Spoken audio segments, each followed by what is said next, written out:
ಎಲ್ಲ ವೀಕ್ಷಕರಿಗೆ ನಮಸ್ಕಾರ.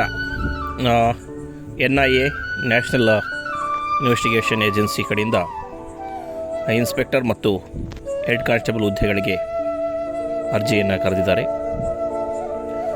ಯಾರೆಲ್ಲ ಅರ್ಹತೆಯನ್ನು ಹೊಂದಿದ್ದೀರಿ ಅವರೆಲ್ಲ ಈ ಹುದ್ದೆಗೆ ಅರ್ಜಿಯನ್ನು ಅಭ್ಯರ್ಥಿಗಳು ಸಲ್ಲಿಸಬಹುದು.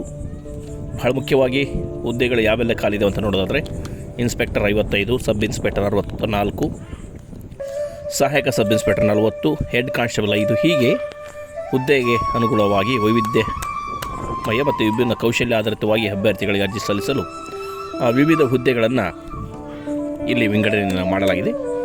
ಯಾರೆಲ್ಲ ಯಾವೆಲ್ಲ ಹುದ್ದೆಗಳಿಗೆ ಇಲ್ಲಿ ಕೊಟ್ಟಿರುವಂಥ ಹುದ್ದೆಗಳಿಗೆ ಅರ್ಹತೆಯನ್ನು ಹೊಂದಿದ್ದರೆ ಅವರು ಅರ್ಜಿಯನ್ನು ಸಲ್ಲಿಸಬಹುದು. ಅಭ್ಯರ್ಥಿಗಳು ಮುಖ್ಯವಾಗಿ ಇಲ್ಲಿ ಸಂಬಳ ಆಯ್ಕೆಯಾದಂಥ ಅಭ್ಯರ್ಥಿಗಳು ಎಷ್ಟು ಸಂಬಳ ಇರ್ತಂತೆ 25,500ರಿಂದ 1,42,400ವರೆಗೂ ಕೂಡ ಸಂಬಳವನ್ನು ವಿವಿಧ ಹುದ್ದೆಗಳನುಗುಣವಾಗಿ ನೀಡಲಾಗುತ್ತೆ ಎಂಬ ಮಾಹಿತಿಯನ್ನು ಪ್ರಕಟಣೆಯಲ್ಲಿ ಸಂಸ್ಥೆ ತಿಳಿಸಿದೆ. ಅರ್ಹತೆ ಅಂದರೆ ಅರ್ಜಿ ಸಲ್ಲಿಸಲು ಯಾವೆಲ್ಲ ಅರ್ಹತೆಯನ್ನು ಹೊಂದಿರಬೇಕಂತ ನೋಡೋದಾದರೆ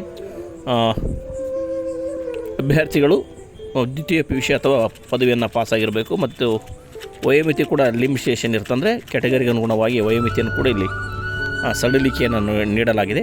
ಆ ವಯೋಮಿತಿಯ ಅನುಗುಣವಾಗಿ ಅಭ್ಯರ್ಥಿಗಳ ಅರ್ಜಿಯನ್ನು ಸಲ್ಲಿಸಬೇಕಾಗುತ್ತೆ. ಕನಿಷ್ಠ ಮತ್ತು ಗರಿಷ್ಠ ವಯೋಮಿತಿ ಮತ್ತು ಶೈಕ್ಷಣಿಕ ಅರ್ಹತೆ ಕೂಡ ಒಂದೇ ಥರದ್ದಾಗಿರುತ್ತೆ. ಏನಂತಂದರೆ ಇನ್ಸ್ಪೆಕ್ಟರ್ ಹುದ್ದೆಗೆ ವಿಶ್ವವಿದ್ಯಾಲಯದಿಂದ ಪದವಿಯನ್ನು ಮುಗಿಸಿರ್ಬೇಕಾಗುತ್ತೆ. ಸಹಾಯಕ ಸಬ್ ಇನ್ಸ್ಪೆಕ್ಟರ್ ಮಾನ್ಯತೆ ವಿಶ್ವವಿದ್ಯಾಲಯದಿಂದ ಪದವಿ ಹುದ್ದೆಯನ್ನು ಮುಗಿಸಿರ್ಬೇಕಾಗುತ್ತೆ. ಆಯ್ಕೆ ಪ್ರಕ್ರಿಯೆಯನ್ನು ಪರೀಕ್ಷೆ ಮತ್ತು ಮುಖಾಂತರ ಆಯ್ಕೆ ಮಾಡಾಗುತ್ತೆ. ಅರ್ಜಿ ಸಲ್ಲಿಸುವಂಥ ಪ್ರಕ್ರಿಯೆ ಈ ಕೆಳಗಿನ ವಿಳಾಸಕ್ಕೆ ನೀವು ಅರ್ಜಿ ಕೊಟ್ಟರೆ ಅರ್ಜಿ ನಮೂನೆಯನ್ನು ಪ್ರಿಂಟ್ ತಗೊಂಡು ಪೋಸ್ಟನ್ನು ಮಾಡಬೇಕು. ಆಫ್ಲೈನನ್ನು ಸಲ್ಲಿಸಬೇಕಾಗಿ ಮಾಹಿತಿಯನ್ನು ಅವರು ಪ್ರಕಟಣೆಯಲ್ಲಿ ತಿಳಿಸಿದ್ದಾರೆ. ಯಾರೆಲ್ಲ ಈ ಹುದ್ದೆಗೆ ಅರ್ಹತೆಯಿದ್ದೀರಿ, ಈ ನೋಟಿಫಿಕೇಷನ್ನ ಓದಿದ್ದೀರಿ, ಅವರು ಯಾವುದೇ ಮಾಹಿತಿ ತಪ್ಪುಗಳಿಲ್ಲದೆ ಅರ್ಜಿಯನ್ನು ಸರಿಯಾಗಿ ಸಂಪೂರ್ಣ ಮಾಹಿತಿಯೊಂದಿಗೆ ನೀವು ಸಲ್ಲಿಸಬೇಕಾಗುತ್ತೆ. ಅಂಥ ಮಾಹಿತಿಗಳಿಗೆ ಸ್ವಾಗತ ಮಾಡುತ್ತೆ. ಮುಖ್ಯವಾಗಿ ಅರ್ಜಿ ಸಲ್ಲಿಸುವಂಥ ದಿನಾಂಕ ನವೆಂಬರ್ 11 ಆದರೆ ಅರ್ಜಿ ಸಲ್ಲಿಸುವಂಥ ಕೊನೆಯ ದಿನಾಂಕ ಡಿಸೆಂಬರ್ 26, 2024 ಆಗಿರುತ್ತೆ. ಯಾವುದೇ ತಪ್ಪುಗಳಿಲ್ಲದೆ ನೀವು ಅರ್ಜಿಯನ್ನು ಸಲ್ಲಿಸಬೇಕಾಗುತ್ತೆ. ಅಭ್ಯರ್ಥಿಗಳಿಗೆ ತಪ್ಪಾಗಿದ್ದಂಥ ಅರ್ಜಿಗಳನ್ನು ತಿರಸ್ಕರಿಸಲಾಗುವುದು ಎಂಬುದನ್ನು ಮಾಹಿತಿಯಲ್ಲಿ ಸಂಸ್ಥೆ ತಿಳಿಸಿದೆ.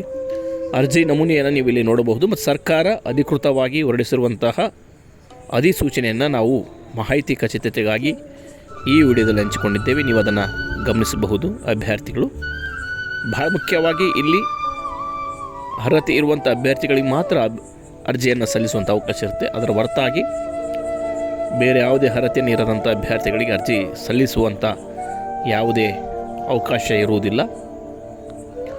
ಅರ್ಹತೆಯನ್ನು ಹೊಂದಿರುವಂಥ ಅಭ್ಯರ್ಥಿಗಳು ತಡ ಮಾಡದೆ ಅರ್ಜಿಯನ್ನು ಸಲ್ಲಿಸಿ. ಬಹಳ ಮುಖ್ಯವಾಗಿ ಈ ಅರ್ಜಿ ಸಲ್ಲಿಸಲು ಆಫ್ಲೈನ್ ಮುಖಾಂತರ ಅರ್ಜಿ ಸಲ್ಲಿಸಬೇಕಂತ ಹೇಳಿದರೆ ಸಾಮಾನ್ಯ ನಾವೆಲ್ಲ ಬೇರೆಲ್ಲ ಹುದ್ದೆಗಳಿಗೆ ಆನ್ಲೈನ್ ಮುಖಾಂತರ ಇರುತ್ತೆ. ಅದು ಬಟ್ ಇದು ವಿಶೇಷವಾಗಿ ಆಫ್ಲೈನ್ ಮುಖಾಂತರ ಅರ್ಜಿಯನ್ನು ಸಲ್ಲಿಸುವ ಕಾರಣಕ್ಕೆ ಅರ್ಜಿ ನಮೂನೆಯನ್ನು ನೀವು ಪ್ರಿಂಟ್ ತಗೊಂಡು ಆ ಪ್ರಿಂಟ್ ತೆಗೆದಂಥ ಅರ್ಜಿಯನ್ನು ಸಂಪೂರ್ಣವಾಗಿ ಯಾವುದೇ ದೋಷವಿಲ್ಲದೆ ತುಂಬಿ ಕೊಟ್ಟಿರುವಂಥ ವಿಳಾಸಕ್ಕೆ ನೀವು ಅದನ್ನು ಪೋಸ್ಟನ್ನು ಮಾಡಬೇಕಾಗುತ್ತೆ. ಕೊನೆಯ ದಿನಾಂಕದೊಳಗಾಗಿ ನೀವು ಪೋಸ್ಟನ್ನು ಮಾಡಬೇಕು. ಈ ಮಾಹಿತಿಯನ್ನು ಹೆಚ್ಚು ಜನರಿಗೆ ಶೇರ್ ಮಾಡಿ. ಉದ್ಯೋಗದ ನಿರೀಕ್ಷೆಯಲ್ಲಿರುವವರಿಗೆ ಇದೊಂದು ಉಪಯುಕ್ತ ಮಾಹಿತಿ ಅಂತ ಹೇಳ್ಬೋದು. ಇಂಥ ಮಾಹಿತಿಗಳಿಗಾಗಿ ನಮ್ಮ ಚಾನಲ್ ಸಬ್ಸ್ಕ್ರೈಬ್ ಮಾಡಿ, ಲೈಕ್ ಮಾಡಿ ಮತ್ತು ಶೇರ್ ಮಾಡಿ, ಬೆಲ್ ಐಕನ್ ಒತ್ತಿ. ಮತ್ತೆ ಸಿಗೋಣ. ನಮಸ್ಕಾರ.